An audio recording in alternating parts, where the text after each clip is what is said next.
Shalom and light ones. Good to see you guys. We've made it to the last day, Proverbs 31. I'm in the Good News Bible. You can follow with me. It says, these are the solemn words which King Lemuel's mother said to him. You are my own dear son, the answer to my prayers. What shall I tell you? Don't spend all your energy on sex and all your money on women. They have destroyed kings. Listen, Lemuel, kings should not drink wine or have a craving for alcohol, right? When they drink, they forget the laws and ignore the rights of the people in need. Alcohol is for people who are dying, for those who are in misery. Let them drink and forget their poverty and unhappiness.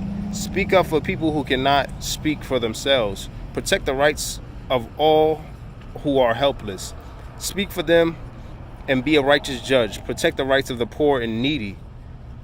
How hard it is to find a capable wife. She is worth far more than jewels. Her husband puts his confidence in her, and he will never be poor. As long as she lives, she does him good and never harm. She keeps herself busy making wool and linen cloth.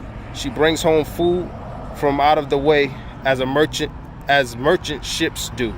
She gets up before daylight to prepare food for her family and tell her servant women what to do. She looks at land and buys it, and with money she has earned, she plants a vineyard. She is a hard worker, strong and industrious. She knows the value of everything she makes and works late into the night. She spins her own thread and weaves her own cloth.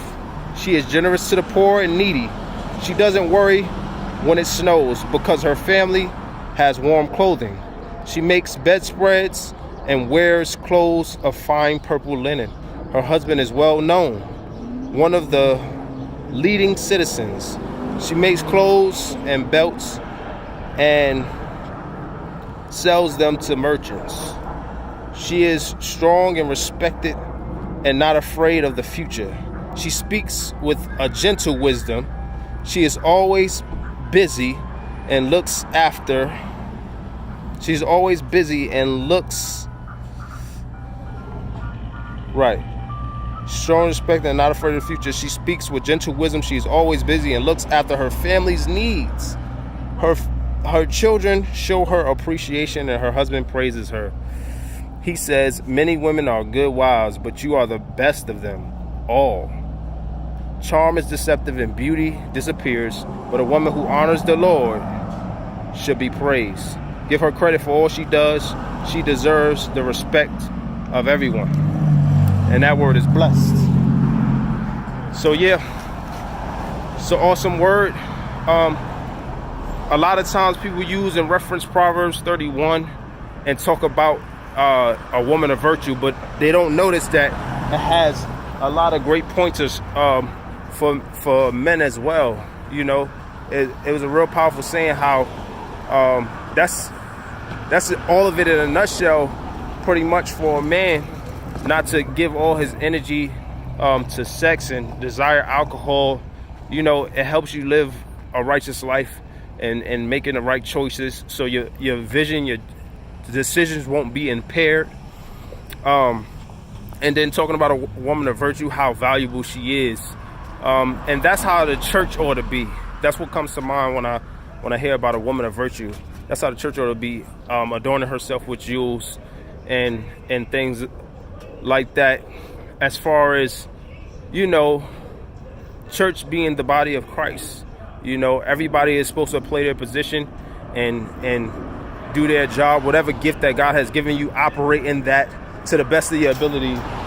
You know, be a master at the things of God. Study. Remember, we said this is the year to be like the Bereans. So make sure you're studying. After this video, definitely any day of the month you land on, you can get one of these videos of the day.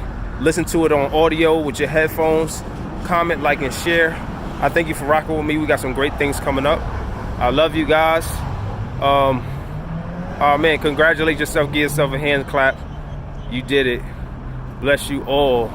And may this be a victorious season for you all. In Yeshua's name. Amen.